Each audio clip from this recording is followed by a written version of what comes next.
who has identified himself as a longtime Democratic staffer. It's not a Republican operative. A Democratic staffer who was working in Democratic offices at the time of the alleged leaking in 1617.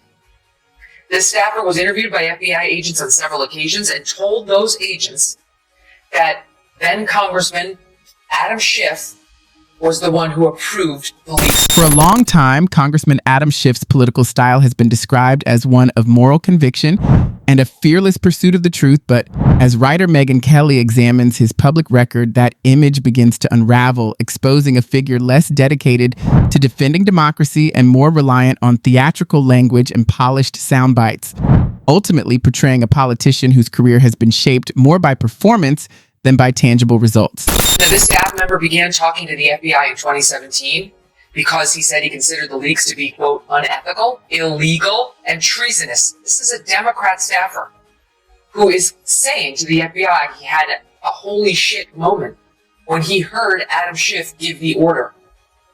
These documents that outline the FBI's interview, the FBI doesn't tape its interviews. They go back and they report what they heard. Schiff identified himself as Congress's principal investigator, a determined figure seeking answers on behalf of the public, but Kelly challenges this portrayal, arguing that instead of presenting verified facts, Schiff often expanded speculation and assumptions into sweeping claims that made headlines despite lacking concrete evidence, emphasizing not partisan disagreement, but the gap between his dramatic promises and the far more ordinary reality behind them. I'm going to shock the world right now and defend Adam Schiff in response to the heat he's getting for the following clip. It is an existential threat, Senator, and also I have not seen it yet, but from what I've heard about FBI, former FBI Director of someone in the audience behind comments on 60 Minutes regarding China. Is videotaping Adam Schiff asleep. In our country, infiltrating our water systems, our national gas lines. I defend Adam Schiff because his tone, tempo, and presentation all conveyed a sense of imminent discoveries, events that have the potential to alter American history. But after a substantial buildup, the expected breakthroughs never materialized. Kelly describes inquiries with increasing tension until the story ends abruptly, illustrating this as a recurring trend. I believe he's going to weaponize the DOJ to use it against his opponents. I believe that's what was done to him. Though, as we discussed with Alan Dershowitz in that now famous clip that went around where I said we need Steve Bannon, I'm not totally opposed to it. I'm going to be honest. Who would cry a tear if Adam Schiff actually got some sort of hassle thrown his way by the DOJ? She argues that rather than seeking the truth, this approach is predicated on ambiguity. By hinting at conclusions rather than providing them, Schiff sustained national conversation and media attention. Kelly argues that the ambiguity itself became a strategy, sparking discussions by introducing subtle references and allusions rather than solid facts into public discourse. Schiff stated the group would leak classified information which was derogatory to the President of the United States, Donald J. Trump. Schiff stated the information would be used to indict President Trump. The whistleblower stated this would be illegal, and upon hearing his concerns, unnamed members of the meeting reassured that they would not be caught leaking classified. Kelly's study also highlights Schiff's unwavering optimism despite unmet expectations. Many politicians retreat when their assertions are denied. Schiff did the exact opposite. Kelly asserts that he continued to make new allegations, maybe depending on public fatigue or distraction to evade scrutiny. Who pardoned Adam Schiff at the end of his term. But unlike the one he gave to Hunter, it was a limited pardon, and it only spoke to J6 and his work on the January 6th Select Committee. So it would not immunize him from any of the claims you and I are discussing right now, right? Kelly expands her research by looking at Schiff's public methods, selective disclosures, brief statements, and carefully crafted messaging meant to garner traction rather than clarity. She depicts his congressional work as being closely related to media events that result in viral videos rather than measurable legislative achievement. She argues that the result is more political theater than policy progress, which raises the question of how much institutional trust was undermined by these high-profile disputes. Let's walk us through what the 302 reports that the FBI wrote up after their interviews with this whistleblower say. Yeah, so let's give you a sense of who this person is. We don't know their name because the name is redacted, but we know their career. They're a career intelligence officer. So they started in the executive branch as an intelligence officer, and then they get detailed to the Democratic side of the House Intelligence Committee. Eventually, this person inherits as his boss, Adam Schiff, when Adam Schiff takes over as the Democrat minority ranking member on House Intelligence in 2016. And they're working for Adam Schiff, and somewhere in the beginning of the Russia collusion false narrative building in America, he attends a meeting where Adam Schiff said, Kelly thinks Schiff's most significant stage was the impeachment process. Kelly argues that although his leadership during those hearings attracted a lot of national attention, the substance behind the spectacle never matched its gravity. The language promised historic shifts, but the outcome fell short of the narrative surrounding Kelly. Claims that this is a defining... At least according to the legal experts I've talked to, he's only immunized for what he did related from January 6-4 to 2021. So these things occurred in 17-18. You've got the mortgage issue, which is also based on our reporting, a story we broke last October on the counting two houses as his primary residence to get better mortgage deals.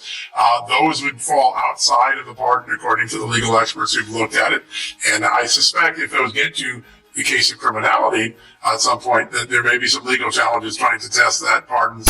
Schiff regularly claimed to be the one prepared to provide solid proof of wrongdoing, but years passed with no noteworthy findings. While Schiff's messaging remained largely unchanged, Kelly portrays this as a cycle: the expectation, the warning, the promise, and the ensuing absence of solid evidence. Didn't we just have a whole criminal investigation of Donald Trump for having documents at Mar-a-Lago that might have classified information in them, and we just can't have that. We can't have classified information running around out there in the hands of people who aren't authorized. Meanwhile, this is the former president of the United States who can declassify everything. We were told that for 2 years straight, the past 2 years by Democrats, and now what you're saying is that one of the most vocal about that, Adam Schiff, had been at the helm of releasing classified information. Supporters of Schiff argue that he took action to defend democratic institutions. Kelly responds by raising the question of whether protracted political spectacle might actually strengthen those same institutions. Whatever the reason, she argues that exaggerated statements and unfulfilled expectations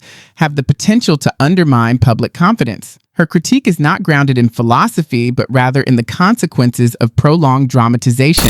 Only the unverified allegation of a single former staffer, the alleged conduct would involve criminal and unethical conduct of the highest order, if proven. Your reaction to this news? Well, it's in keeping with my opinion of Adam Schiff. I've been calling him McCarthyite ever since he started in on Trump. And as John pointed out, McCarthy at least had some communists in the government that he was talking about, although he was irresponsible. Adam Schiff repeatedly came out and said, I have seen documents that indict, that link Trump to Russia, but I can't reveal them to you now, but just you wait, I'm going to reveal them. And of course, we know they weren't there. We know there was nothing there. Now we have this information from the whistleblower, my favorite part of which is what the whistleblower says. He objected to the... Kelly's assessment revolves around the discrepancy between Schiff's projected identity and his results. Despite portraying himself as a historical truth seeker, Kelly argues that he created more narrative tension than precise discoveries. She warns that the public's and an individual's sense of government accountability may suffer if there is a discrepancy between expectations and outcomes. The whistleblower was reportedly very specific on the details. Like, it doesn't sound like a lie, because this person had a lot of details when speaking to the FBI. Quote, when working in this capacity, this whistleblower was called to an all-staff meeting by Schiff. In this meeting, Schiff stated the group would leak classified information, which was derogatory. Looking back, Kelly thinks Schiff's legacy will likely be defined by unfulfilled expectations rather than revelations. The unfulfilled promises of discoveries continually weakened his public character, which was built to carry a lot of weight. Kelly claims that when high drama took precedence over crucial congressional work, the long-term result was a decline in institutional legitimacy.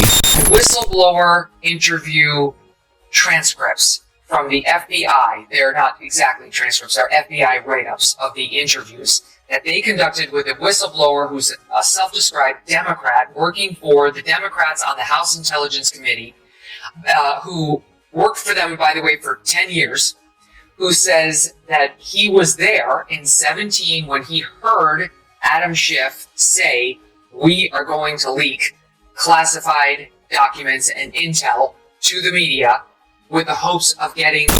In her conclusion, Kelly returns to the theme of contradiction, arguing that Schiff's dependence on spectacle often overshadowed any genuine pursuit of truth, turning him, at least in her view, into a symbol of how radical political narratives can thrive on theatrical exaggeration that obscures real policy goals. Rather than exposing past wrongdoing, she contends, his approach ultimately highlighted the dangers of making grand, dramatic promises in an era of politics increasingly driven by spectacle.